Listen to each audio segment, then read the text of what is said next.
Hey Javale, Mike Trudell back in LA.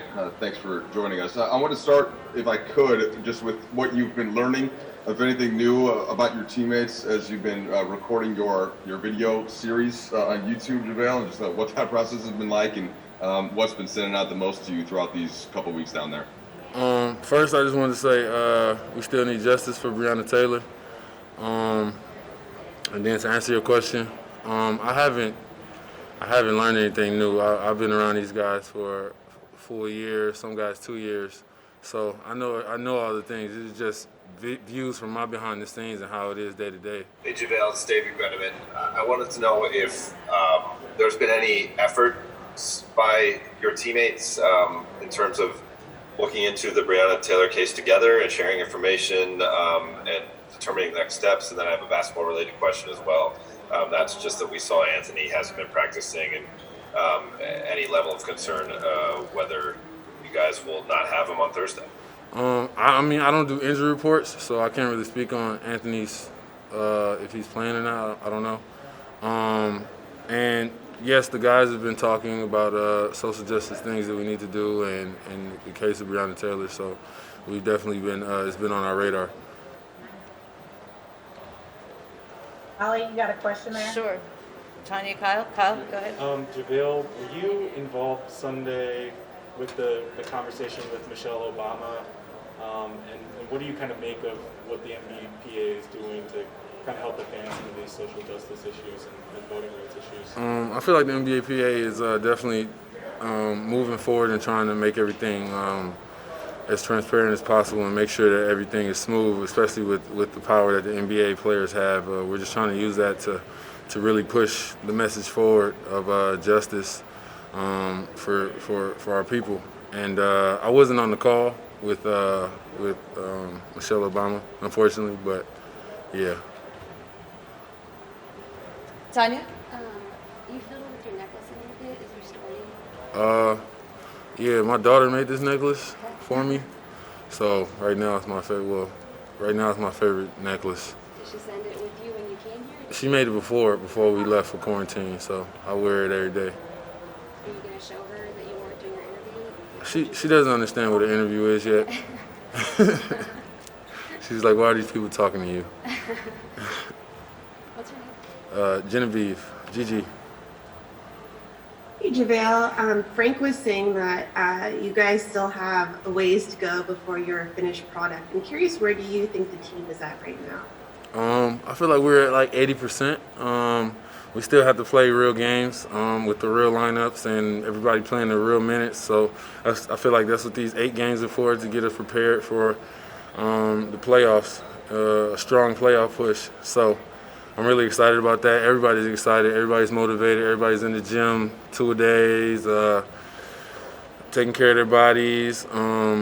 Everybody's just really focused.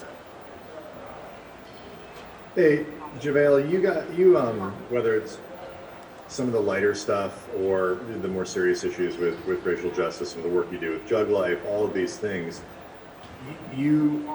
basketball players in particular have been really effective in creating their own platforms and kind of bypassing traditional media and things like that when they need it. What do you think has allowed you guys to be so effective in creating platforms that way, whether you're a star or not? I feel like the internet is more accessible than ever for everybody. Everybody's on it, from a 2-year-old to a 90-year-old. Everybody's on the internet now. So I feel like, especially for basketball players, the fact like football players have to wear helmets so everybody doesn't recognize them when they're out. And basketball players, we're extremely tall and we always have our face out. So we have to expand that brand of just ourselves because in turn, we're a business. Each person on an NBA team is their own business. So we definitely have to do what's right for our own businesses. Kyle, good? Last time you guys had a win, it was against the Clippers, and that was considered really significant for your season. What did you like about how your team performed, and what made you feel confident about that time? And where are you guys now that you still have to? So what areas do you have to progress in order to get back to what that team was? You're saying 3 months ago, Yeah. before we finished? I feel like we were definitely at an elite status at that time in conditioning and camaraderie and the way that we played together. I mean, I really don't know right now just because we haven't played any real games. So I feel like that answer will be answered on Thursday to see what we need to clean up and what we need to fix. It's a good comparison for sure. Last question, Tanya. How have Dion and JR been fitting in both on the court and off the court? Great. They've been fitting in great. Great teammates. They work hard and they can shoot the ball. Good. Tanisha, do you have anybody else over there? Yes. Yes, Bill Oram. Hold on one second. Okay, that'll be the last question. Hey, Javale, and thank you, Tanisha.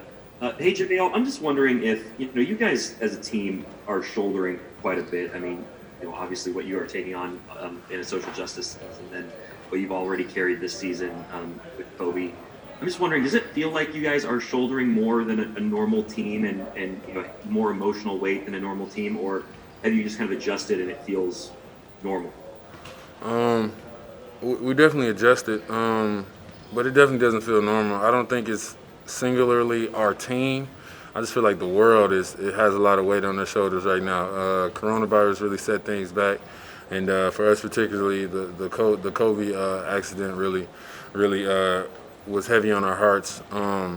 So it's just, I don't know. I feel like 2020 in general has been heavy for a lot of people, not just the Los Angeles Lakers.